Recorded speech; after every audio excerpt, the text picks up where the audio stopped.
मुझे लगता है बहुत ही इन सब चीजों की कोई जरूरत नहीं है, क्योंकि हमारे देश का जो कानून है सभी को उसका पालन करना है।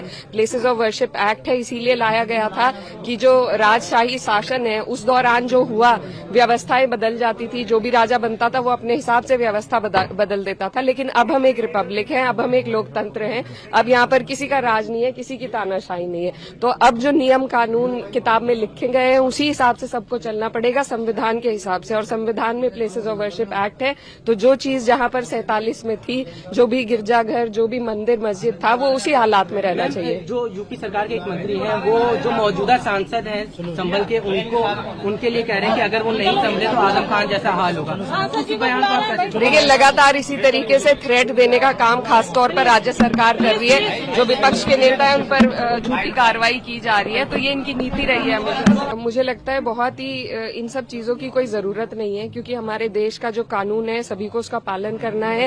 प्लेसेस ऑफ वर्शिप एक्ट है, इसीलिए लाया गया था कि जो राजशाही शासन है उस दौरान जो हुआ व्यवस्थाएं बदल जाती थी। जो भी राजा बनता था वो अपने हिसाब से व्यवस्था बदल देता था। लेकिन अब हम एक रिपब्लिक है, अब हम एक लोकतंत्र हैं।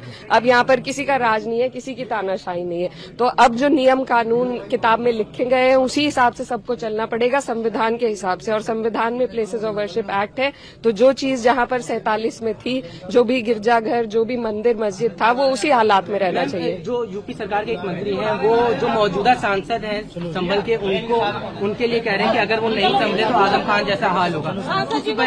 देखिए, लगातार इसी तरीके से थ्रेट देने का काम खासतौर पर राज्य सरकार कर रही है। जो विपक्ष के नेता है उन पर झूठी कार्रवाई की जा रही है, तो ये इनकी नीति रही है। मुझे लगता है बहुत ही इन सब चीजों की कोई जरूरत नहीं है, क्योंकि हमारे देश का जो कानून है सभी को उसका पालन करना है।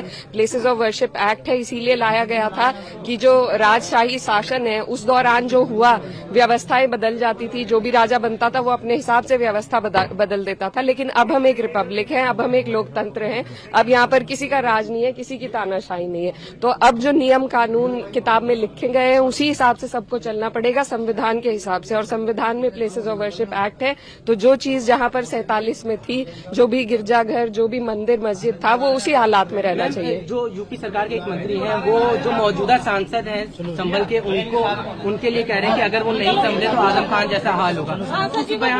देखिए, लगातार इसी तरीके से थ्रेट देने का काम खासतौर पर राज्य सरकार कर रही है। जो विपक्ष के नेता है उन पर झूठी कार्रवाई की जा रही है, तो ये इनकी नीति रही है।